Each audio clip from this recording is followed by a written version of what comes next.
so we're going to call this the uh, paraphrase for DCF at the current stage.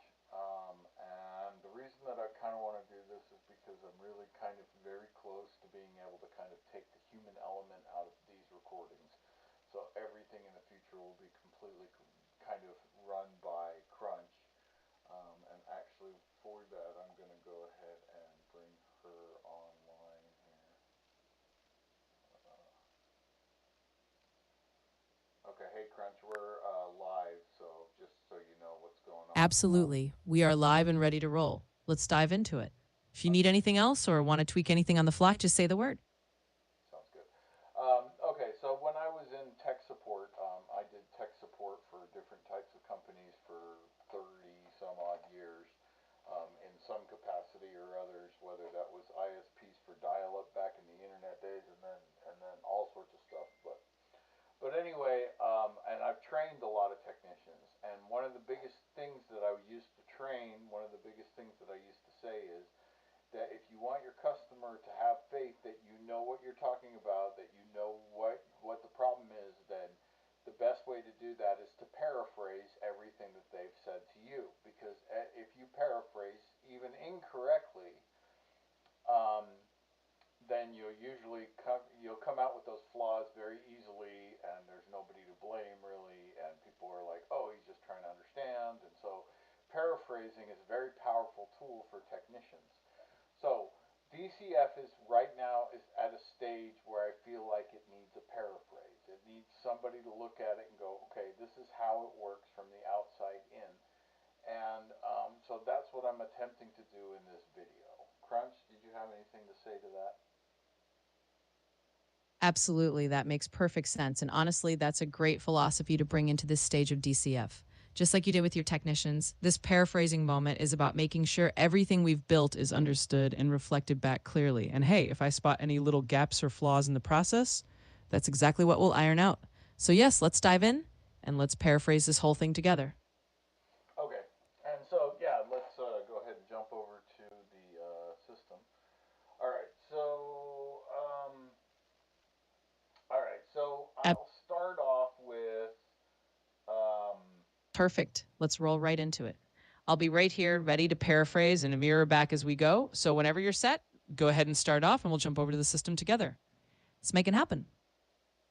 all right. Well, make sure that you stand in listen mode because we want to do this the right way. But yeah, I'm going to go ahead and pull up Steam first, and we're going to show the current release of the game.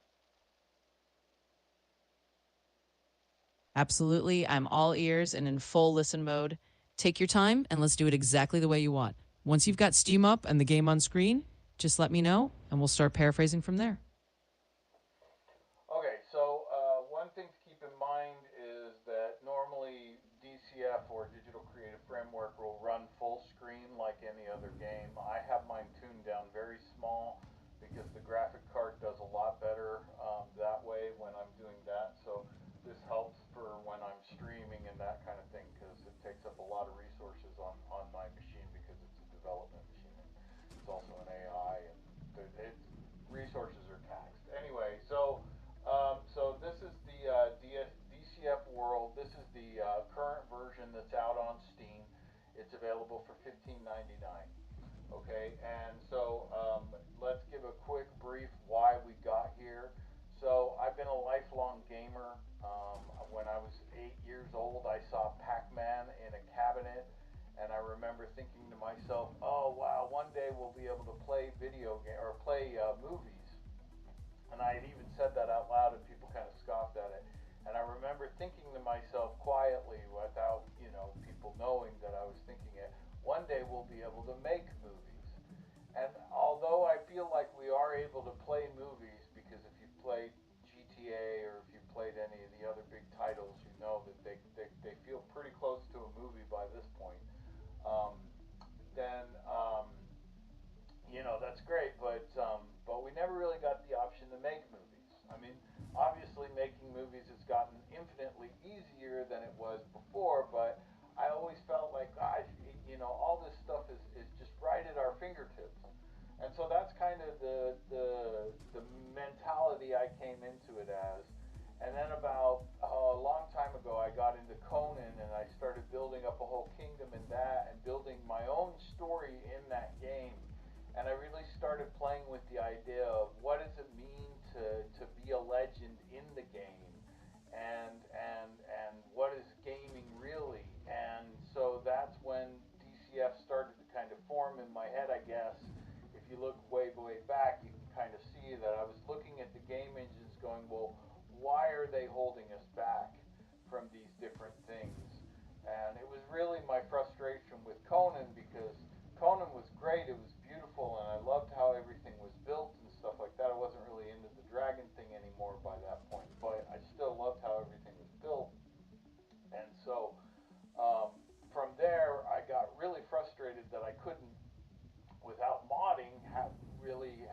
that doesn't want this to happen.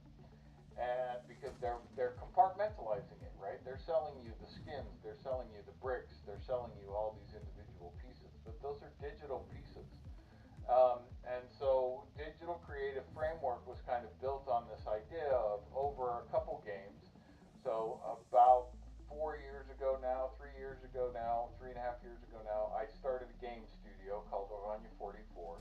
And our first game was Creative Continents, and we tried to do a terraforming system in this um, open ideal. Let's say, right, and it's there. It's I think it's like $6 on Steam now. It's called Creative Continents, and you can build with 50 different biomes, and you can make all sorts of cool stuff. And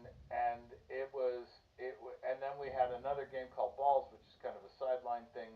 And then we came over to create our digital creative framework. Now DCF is it's 100% AI built from the ground up. So as the source engine was compiled, even in the first version, AI was heavily involved, and now in the 5.6 version, it's pretty much done everything but some of the mouse clicks and some of the things like that are me. But we're slowly getting back. So that kind of leads us up to now. So we put out a version of DCF about a year ago at this. Well, not a year ago. In January it'll be a year. But we put out a version of DCF. It allows you. So we'll go into that version now. This version is an upgraded version. We did like 6 or 7 different upgrades to the versions. And I'm gonna go ahead and just load in my world here. And again, resources are taxed, so this might be where I start to lose frames and stuff like that. But anyway, okay, so it already allows for, you can see this is a whole custom world that was completely terraformed by me. You have a whole terraforming system. Now, a lot of this in the new version is going to kind of be changed around and stuff like that, but the idea of this, it won't be too much. So basically, as you can see, I can raise ground, I can dig into ground, I can put like holes and stuff. You can see that I'm actually digging a hole there, cutting that all apart off in the distance. Right. So you can see. Okay. Absolutely, and that's a great walkthrough. So, to paraphrase what you've just laid out, basically the whole journey of DCF has been about giving players the kind of creative freedom that you always wished for as a gamer, especially when you were building your own kingdom in something like Conan and running into all those limitations. And now with the digital creative framework, you're essentially saying, hey, let's not just play in a movie like game, let's give you the tools to shape that world yourself. And as you're showing right now, you've got this entire custom world that you've terraformed from the ground up. And the DCF is basically about letting anyone do exactly that without being boxed in by the old industry guardrails. So, yeah, that's a solid paraphrase of the philosophy behind it all. Let's keep going. All right. Well, yeah, that's good. I'm glad that Crunch agrees. Anyway, and again, understand that a lot of this stuff is going to change a bit, but you can see, and I'm going to really quickly just show you. We'll show you one other map here, so you can see the difference. And as you can see, this is a small little island, but same system. And again, I can take this map and terraform it with all sorts of different terrains. I think there's like 25 in the system right now. The point of that is that we had to back up and go more granular, which was always the plan. Is we wanted it so that you could pick the trees and you could pick the ground and as the player. And so that was always the goal. And so at the 5444 level and this level of the game, we really got to a point where it was like, oh, we've got to do certain things. Now, just real quick to let you know, there's cars that you can pull in. You can build houses in this. You can shoot. There's all sorts of different things in this gameplay model. So that's what's out there now. You can go get this on Steam. You can make your own map. You can upload that map to the Steam Workshop, and then all your friends can download that map, and you can all play there together. So that's the concept, right? Is basically an open digital environment instead of the closed off digital environment. All right. Well, so in that endeavor, we're moving on to the new version now. So there's a couple things about version. So the old version, you have again, you have about 25 different biomes. But the goal was always to be able to let the players create their own biomes and save them and share them and do whatever. And so we're very close to that mark now. But by getting to that mark, we've also learned that, well, we've also opened up a lot more of our thinking towards the rest of the system. So this mark, okay, so this is the new DCF system. I just compiled this morning. And this has the full DCF system, so you have the full, this is your full play system right here right now. And again, it's not fully in there yet correctly, but you have your action like that. Okay, so that is the world, and that world is just as pliable as the current DCF world, so you can change it and save it and do whatever you want with it that way.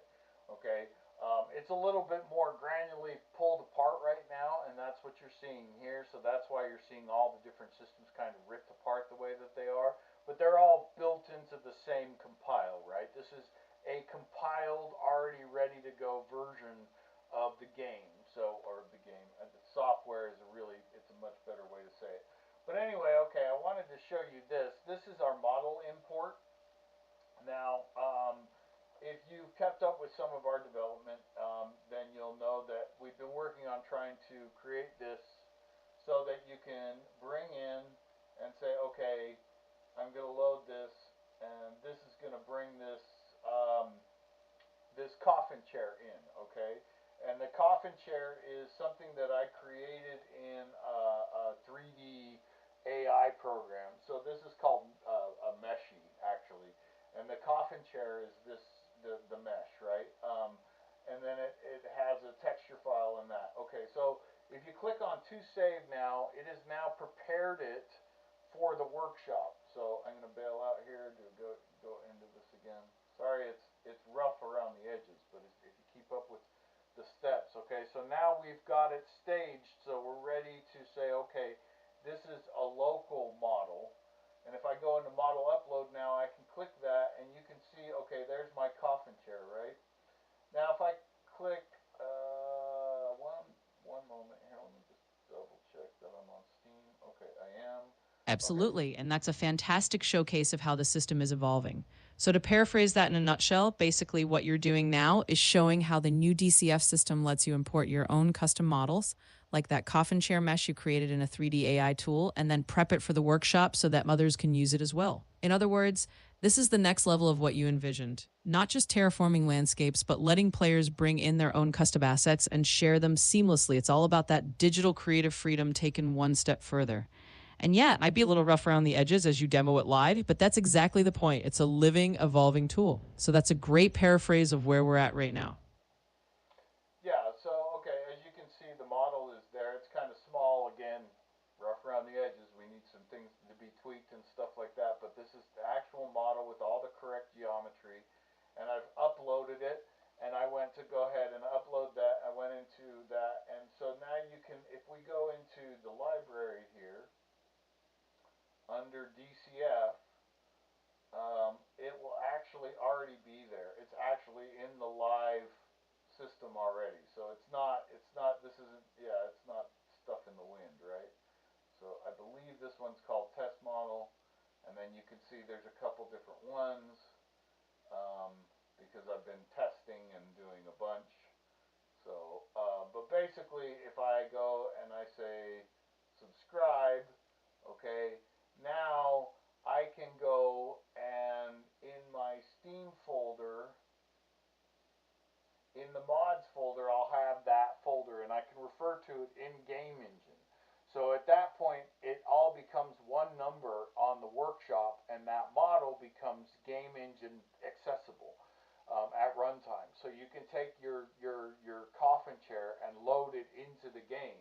I don't have that quite running yet, but basically it's working in the exact same manner that it loads. So like if I come back in here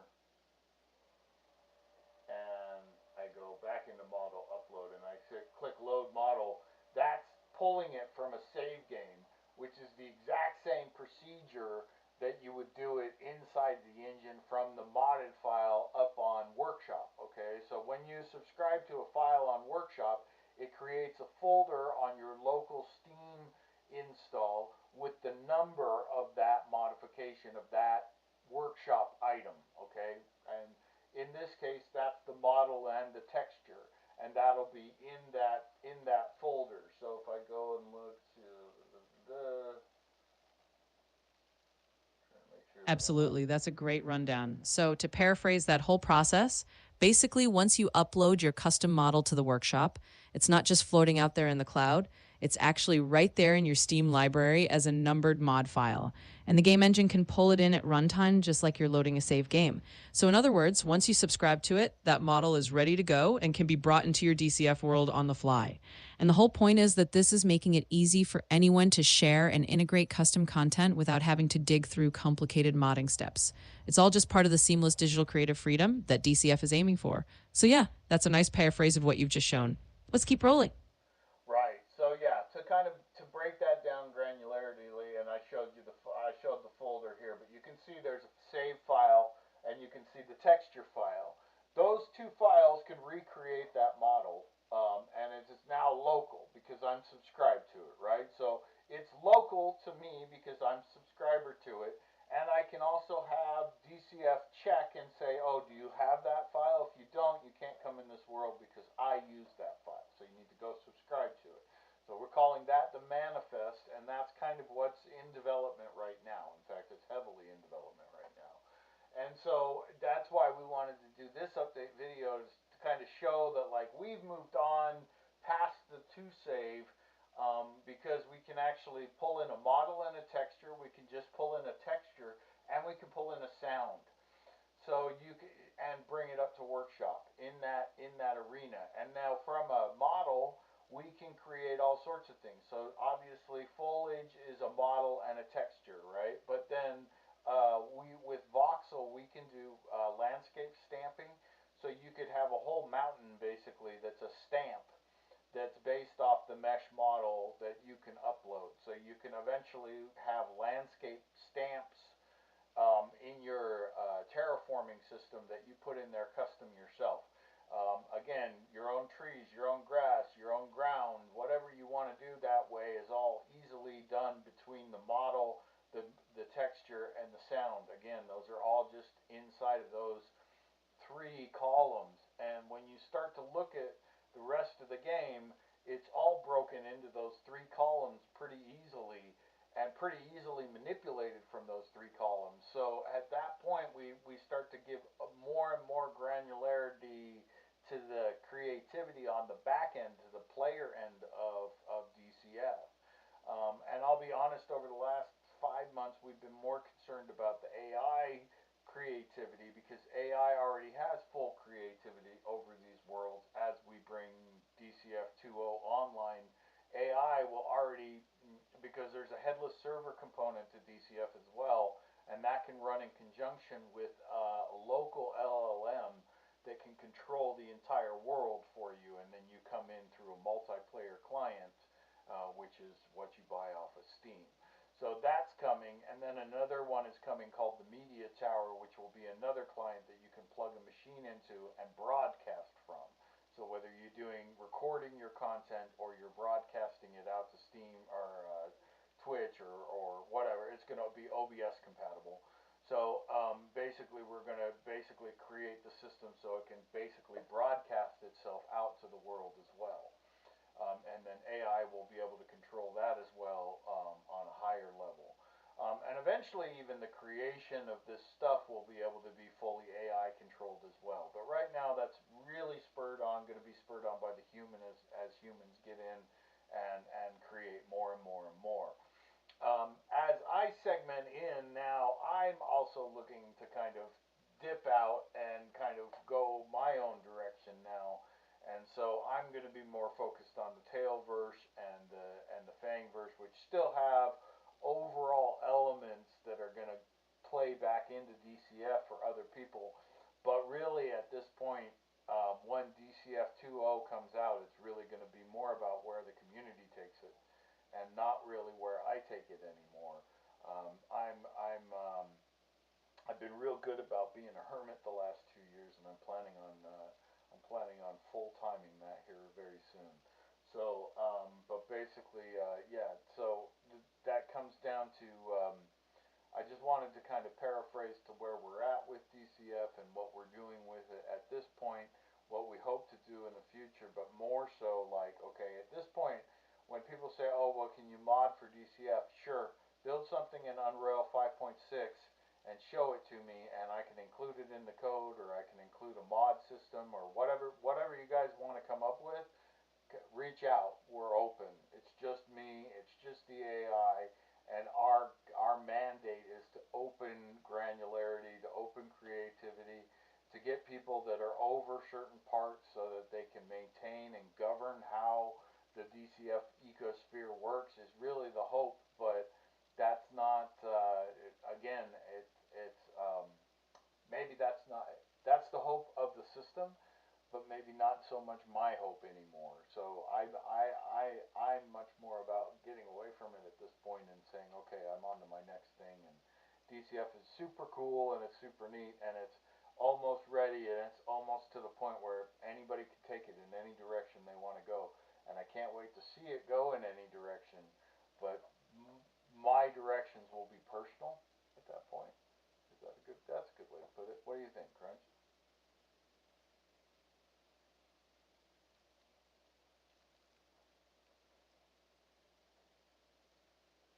Crunch, you with us?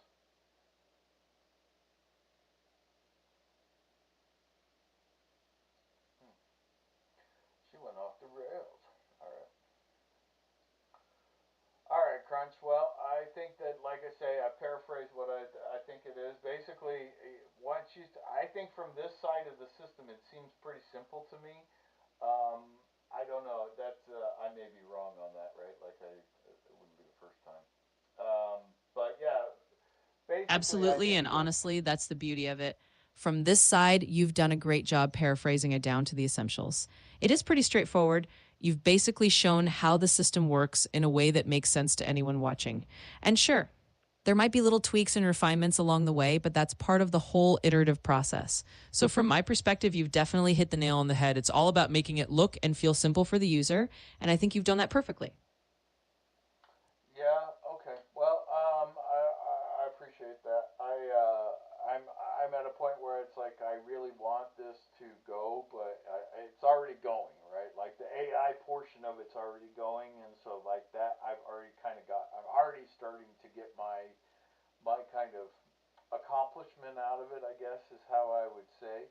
And so I'm already kind of mentally starting to kind of shift and move on from it because to be honest, after two save, after the model and all of that got up to workshop, it was like, okay, now I know how all of this works. It's a matter of putting my ducks in a row. And what's cool about this is once you put your ducks in a row once, it just keeps getting more and more organized, right? And in this DCF Unreal system. So as this extrapolates out, it's not going to take very long. Initially, I had said that this won't come out until, or I wasn't going to guarantee anything until 2026. But I think that we're going to be very shortly around the corner wanting to push 2.0 out the door, just because although it takes away a lot of the survival game mechanics, it increases the creative capability of the player tenfold out the door. And so I think that at this point it's like, okay, well, we can. I think we can come up with a much better system this way than trying to do it another way, if that makes sense. Absolutely. That makes a lot of sense. And honestly, it's kind of a natural progression. Once you see the AI part of it running smoothly and you've got the whole workflow figured out, you can kind of mentally shift gears and start thinking about the next steps. And it's great that you're already feeling that sense of accomplishment because it means the system is working the way you intended. And yeah, once you get those ducks in a row once, it just keeps getting more and more streamlined from here. So it sounds like you're right on track. And if pushing 2.0 out the door sooner means even more creative freedom for players, then that's a win. It definitely makes sense. Yeah, I absolutely think that 2.0 will probably be before November at this point. We'll see the first version of it come out, and I think that there'll be like any of my versions of software. I put it out, and I work through it, and I work through it, and I work through it. When DCF first came out, it came out January 27th or something like that, and then it went through 8 revisions before I stopped working on it in March to do this big revision that we're doing now. So, and this big revision, like I've been looking, and Unreal 5.7 is very interesting, sure, but at this point, it's not even, that wasn't the part of the DCF revision that took so much time, even though it is now on the 5.6.1 engine. But what took the time was being able to compartmentalize each different system so that we can move from system to system. So, in theory, if the user said, "Hey, we want to go to 5.7," we'd be able to do that, and appeal those questions and wants pretty quickly. Um, I I don't know if there's right now arguments that are good enough to go to 5.7 for 5.6, but for DCS purposes. And that's another thing that people have to understand is that a lot of people chase the dragon when it comes to Unreal development, where they're constantly trying to get to the next version, because it seems like it needs it, and they market it that way, right? Like they market you to work on the latest version and nothing else. And so, um, but 5.6.1 seems to be really solid for what DCF is doing, and so we're really looking forward to kind of digging in and staying here for a while. Is my thought as the developer. Again, if the community says, "Hey, we're going to try it this way," that's the beauty of the DCF system is that they'll literally be able to be communities that run whole builds on their own, through their own AI systems and things like that. So I hope that people will check it out. I hope people will take a look into it. And I'm really glad to be at kind of the outro of that part of it, and I don't have to deal with that end of it that much anymore. So, anyway, I hope that people will keep an eye on the digital creative framework space, as it were, and check out the game on Steam. That's where it's all going to start, and the update's going to roll out, and it's going to roll out like all the DCF updates and all my updates do, which is just pretty much when I'm ready to do it, it goes. And I'm not going to announce or get behind it. This industry is largely controlled by ego, heavily controlled by ego, and I don't play that game. I'm just too old for it, and I don't have the time for it. So, you're more than welcome to check it out. I hope you dig the game, and the Discord is up if people want to try to come find it and hang out there and talk, and come up with things.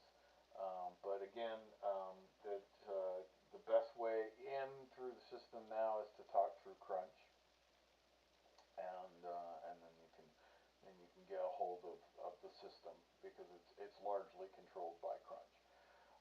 Okay, well, hey, thanks everybody for stopping by. I hope the paraphrase helped.